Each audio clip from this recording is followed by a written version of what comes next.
Cet été avait lieu la 3e édition de l'Atelier international d'artistes de palier. Certains artistes présents dans l'église de Jean-Sioux-Pigerolles se sont livrés à nos caméras.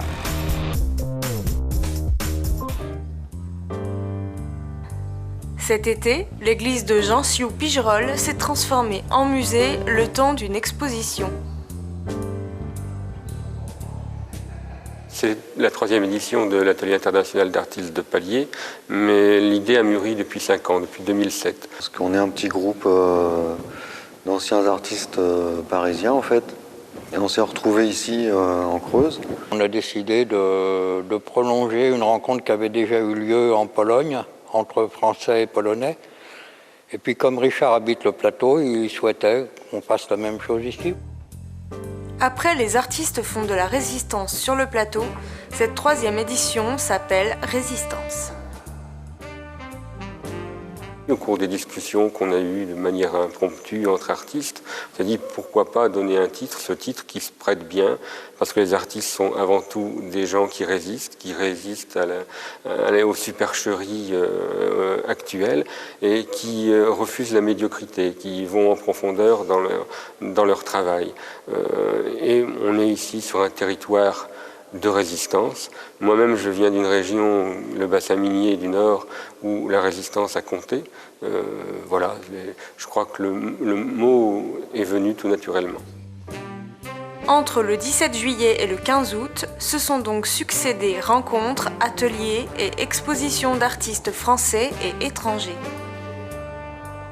On invite des artistes européens. On a l'intention de développer encore ce partenariat avec des artistes du monde entier. Cette année, nous avons eu Polonais, Slovaques, Ukrainiens, Roumains, beaucoup de Roumains. Ça nous semble intéressant de partager une expérience créatrice avec des étrangers, enfin des gens qui viennent des pays de l'Est.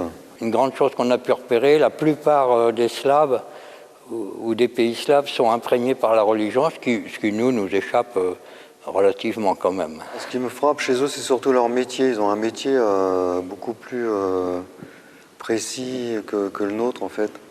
Ils sont plus attachés à la réalisation, que nous on est plus dans l'aventure, dans la recherche en fait. Ce regroupement d'artistes peintres est l'occasion d'échanger et de se livrer au sujet de la peinture abstraite et de l'art en général. La peinture abstraite exprime tout le temps l'intériorité du personnage. C'est un peu un autoportrait. Nous sommes à la recherche de nous-mêmes quand nous faisons de l'abstraction. Nous ne sommes pas en train de représenter quelque chose. L'art dans ma vie, c'est un besoin essentiel, un besoin primaire. C'est comme de manger. Sans art, on ne peut pas vivre. Un besoin, une nécessité intérieure, comme disait Kandinsky, c'est vraiment quelque chose qui s'impose à vous, quoi. Et on a des moments de désespoir et des moments de plaisir, de jouissance. Ça dépend Et puis parfois, on a des sensations qu'on croyait enfouies en nous et qui ressurgissent des souvenirs d'enfance. C'est même pas des souvenirs, c'est des petites sensations indéfinissables en fait qui remontent à la surface et c'est assez rare en fait. Mais moi je cherche une espèce d'illumination en fait dans la peinture. Je cherche à vivre quelque chose en la faisant. Au moment où la peinture est un peu galvaudée, est un peu le parent pauvre des grandes manifestations culturelles, il est important pour les peintres, pour les sculpteurs, de montrer qu'ils ont une force, que la peinture n'est pas morte, qu'on peut encore exister et créer du beau et créer du sens avec de la couleur. Le public n'est pas toujours réceptif à l'art contemporain. Les artistes ici présents en ont bien conscience.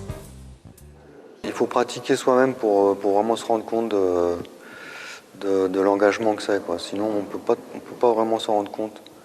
Et en plus, le résultat est secondaire, en fait, si vous voulez. Alors que lui, le public, lui, il est très attentif au résultat, forcément. Mais en réalité, c'est pas ça le plus important, c'est la démarche. Je ne pense pas que les gens soient encore préparés à l'art dit non figuratif.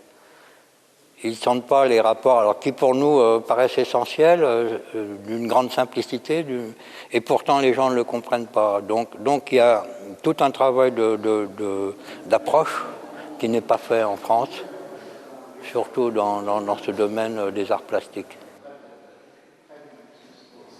Le problème, c'est qu'ici, on est dans un milieu rural, et quand vous pratiquez une peinture abstraite, c'est comme si vous parliez une langue étrangère, pratiquement, quoi. Donc ça va peut-être venir, mais il va falloir du temps avant que les gens s'accoutument, quoi, à ce genre de travail. Il y a assez peu en Creuse d'expositions abstraites, hein. Il y en a assez peu. Donc ça, oui, c'est venir voir, essayer de se laisser emporter par ce que l'on voit, ne pas essayer d'explications. Toutes ces explications explicatives, moi, me paraissent ne pas convenir à l'art abstrait.